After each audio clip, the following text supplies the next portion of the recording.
welcome back to My Quiet Spaces.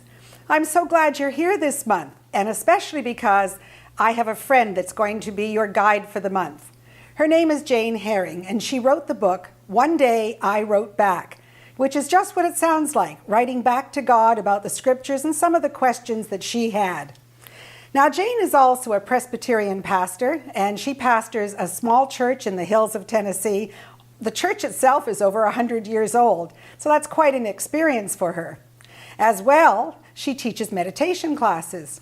And on the personal side, Jane has children, as she says, of all ages, from 11-year-old daughter to grown stepchildren and a bunch of grandchildren as well. So she's a busy lady.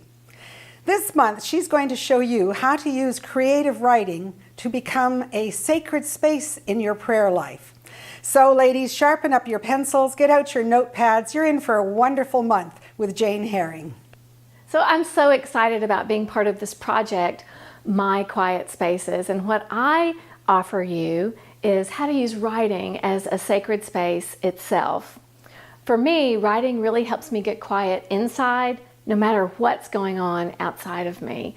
And that can be a lot in a busy life full of people and things to do. So I find that incredibly valuable.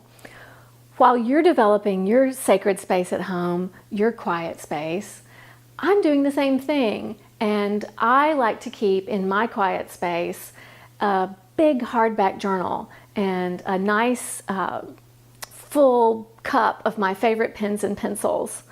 So I also sometimes will bring my laptop computer in if I want to type instead of write longhand.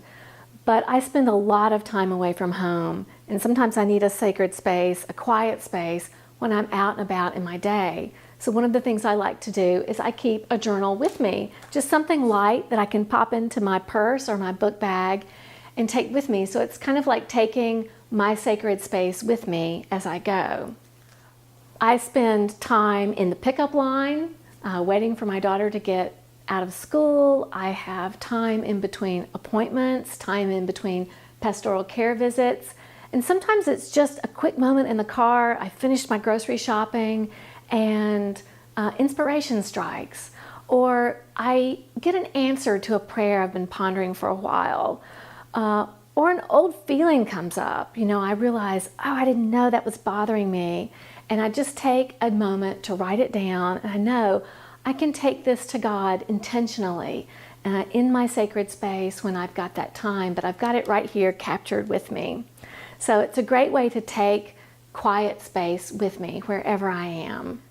I'd like you to also think about just how much writing can enrich that time that you have in your sacred space, in your quiet space, and how writing in general can help train your mind to honor that need within you for quiet space, for quiet time with God, and help you to really get comfortable with that conversation with God, back and forth, listening, speaking. It's been a wonderful tool for me. And there are lots of exercises that we can do together that I have to share with you. So I feel sure you're going to find some that are going to be really helpful. Having a sacred space wherever you go to be alone with God is such a blessing. And one of the things I really love about My Quiet Spaces is that we are learning to be alone with God, but we're being alone with God together. You know, we're the body of Christ after all. We're each individual and unique, but we're connected through Christ. We're unified through Jesus, but we each have a very distinct relationship with God. I love that we're exploring this together as a community. So it's a wonderful thing. It's a rich journey full of treasure. I think you're really going to enjoy it, and I'm so glad to be part of it with you.